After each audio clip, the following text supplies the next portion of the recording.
আমার কাছে মনে হয় আমরা যেইটার এগেনস্টে আমরা ছিলাম আমরা ওইখানে আবার ফেরত যাচ্ছি। এটা বর্তমান দল বা যারা লিড দিচ্ছে এটা আবার প্রমাণ করতেছে আমার মনে হয় ফেসিস্ট চলে আসতেছে।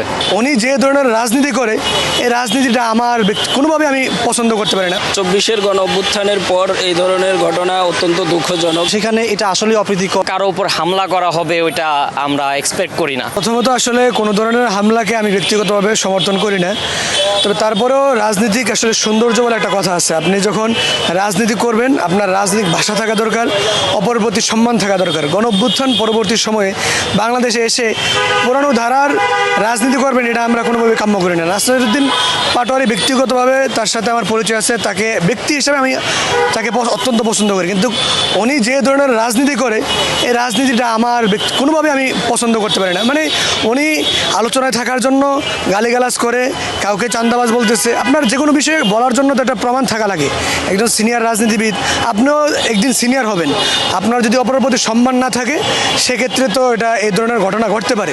তবে আমার প্রত্যাশা থাকবে যারা এই ধরনের হামলা মামলার সাথে জড়িত আপনারা সাবধান থাকবেন, আর যারা এর সাথে মানে এই হামলার সাথে যারা জড়িত অবশ্যই তাদের বিচারের আওতায় আনতে হবে। কিন্তু বাস্তবতা আপনাদের বুঝতে হবে বাংলাদেশের মানুষ আবেগপ্রবণ। যারা রাজনীতি করে বিশেষ করে এটা ব্যক্তিগতভাবে যদি বলেন আমার সাথে যদি মনে হয় যে আমাকে আজকে অন্যায় করছে, তখন আমার ক্লোজ মানুষজন তারা অনেক সময় খেপিয়ে গিয়ে কিছু একটা করতে পারে, এটা হয়ে থাকে বাংলাদেশের কালচারে। সেই জায়গা থেকে আমি নাসিরউদ্দিন পাটোয়ারি, উনি আমার সিনিয়র ঢাকা বিশ্ববিদ্যালয়ের, তার প্রতি আহ্বান থাকবে আপনি আপনার যে আচরণ পরিবর্তন করেন। আপনারা নতুনত্বের রাজনীতির কথা বলেন, নতুন রাজনীতি করবেন। সেই জায়গা থেকে নতুন রাজনীতির যে আপনি যে রাজনীতি করতেছেন এটা নতুন রাজনীতি, এটা হচ্ছে আলোচনা থাকার জন্য এক ধরনের গালিগালাজ করা বা কটাক্ষ করা, এটা আসলে রাজনীতি কালচার হতে পারে না। এখান থেকে বেরিয়ে আসবেন। আমরা সকলে মিলে গণ অভ্যুত্থান পরবর্তী সময়ে নতুন নির্বাচিত সরকার, এই সরকার দেখলাম অত্যন্ত আন্তরিক। সংসদে বসে বিরোধী দল সরকারি দল একসাথে আলাপ আলোচনা করতেছে। কোনো জটিল পরিস্থিতি তৈরি হলে তখন দেখলাম তেল নিয়ে সংকট তৈরি হয়েছে, বিরোধী দল এবং সরকারি দল উভয় দল মিলে এটা সমাধানের একটা রাস্তা তৈরি করছে। আমরা এখন দেখছি অনেকটাই সমাধানের পথে আছে। সেই জায়গা থেকে আমার আহ্বান থাকবে নাসিরউদ্দিন পাটোয়ারি সহ এনসিপির যারা তরুণ রাজনীতিবিদ আছেন, আপনারা ভালো রাজনীতি করবেন। 24-এর গণ অভ্যুত্থানের পর এই ধরনের ঘটনা অত্যন্ত দুঃখজনক, কারণ আমরা এরকম বাংলাদেশ চাইনি। কারণ এটি হচ্ছে ফ্যাসিস্টের চরিত্রটা এমন ছিল। আমরা দেখেছি যে তারা ভিন্ন মত দমনে ছাত্রলীগের মাধ্যমে বিভিন্ন সময় হামলা মামলা এগুলো করা হতো, কিন্তু 24-এ গণ অভ্যুত্থানের পরে 5 আগস্টের পরে ফ্যাসিস্টের চরিত্রে কেউ ফিরে আসুক এটা এদেশের মানুষ এখন আর চায় না। নাসিরউদ্দিন পাটোয়ারি যেহেতু সে একজন রাজনীতিবিদ, সে অন্য রাজনীতিবিদের বিরুদ্ধে তার বক্তব্য থাকবে, সে বক্তব্য দিয়ে তার ডায়ালগকে ডায়ালগ দিয়ে মোকাবেলা করতে হবে, কিন্তু সেজন্য অস্ত্র দিয়ে লাঠিসোঁটা দিয়ে এটা মোকাবেলা করা এটা সম্পূর্ণ গণতন্ত্র পরিপন্থী কাজ। সুন্দর একটা নির্বাচনের মাধ্যমে নতুন একটা সরকার এসেছে, এই দেশ জাতি চাচ্ছে যে গণতান্ত্রিক পরিবেশ দেশে ফিরে আসুক, কিন্তু এই ধরনের ঘটনা যদি ঘটতে থাকে তাহলে এই জাতি আবারও হতাশ হবে এবং ফ্যাসিস্ট আবার ফিরে আসার সম্ভাবনা প্রকট আকার ধারণ করবে। বাত, ব্যথা, প্যারালাইসিস কিংবা আর্থ্রাইটিস, আধুনিক প্রযুক্তি অভিজ্ঞ বিশেষজ্ঞদের সমন্বিত চিকিৎসার নির্ভরযোগ্য নাম টিপিআরসি।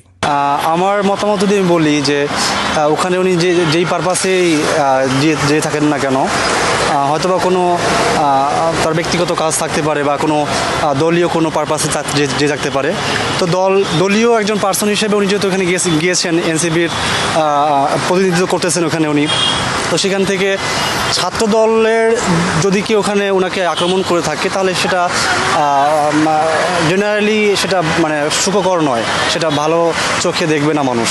আর এইখানে একটা সুষ্ঠু তদন্ত করে এটা একটা সুরাহা করা উচিত। তাছাড়া বর্তমানে যে দেশের কন্ডিশন, সেই কন্ডিশনে দুইটা দল যেভাবে দেশটাকে এখন এই পর্যন্ত নিয়ে আসছে, সেখানে দুইটা দলের মধ্যে একটা সমঝোতা, ভালো একটা সমঝোতা থাকা প্রয়োজন।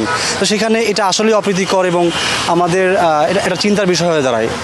এটা বিষয় নিয়ে আমাদের হইল যে যে এটা উচিত না, একটা হামলা করা মানুষের এটা উচিত না।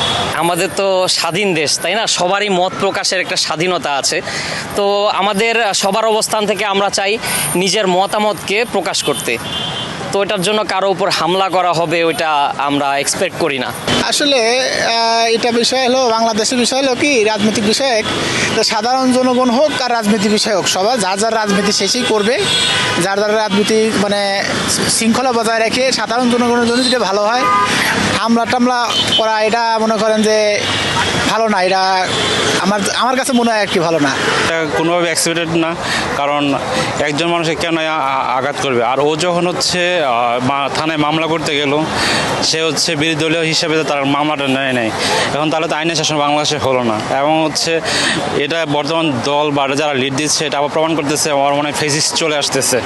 সো এই ব্যাপারে মানে সবাই সচেতন থাকা উচিত। আচ্ছা, এইটা তো একদমই পলিটিক্যাল একটা ন্যারেটিভ। সো এই জায়গায় আমার আসলে বলার কিছু নাই। ধরেন নাসিরউদ্দিন পাটোয়ারি, আমি যতটুকু নিউজ দেখছি যে সে জুম্মার নামাজের পরে কোনো একটা প্রোগ্রাম করতেছিল।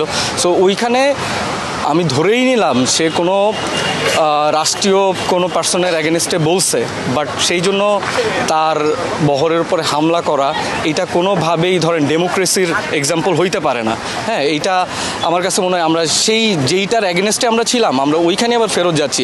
এতদিন যারা নির্যাতিত হয়েছে এখন তারা নির্যাতন করতেছে, শুধু পাত্তার ওপারটা হলো গিয়া চেঞ্জ হয়েছে। এই গতকালকে ঝিনাইদহে জাতীয় নাগরিক পার্টি এনসিপি নাসিরউদ্দিন পাটোয়ারির উপর যে হামলা হয়েছে, এটা আমরা সাধারণ মানুষ হিসাবে এটা আমরা ভালো চোখে দেখতেছি না।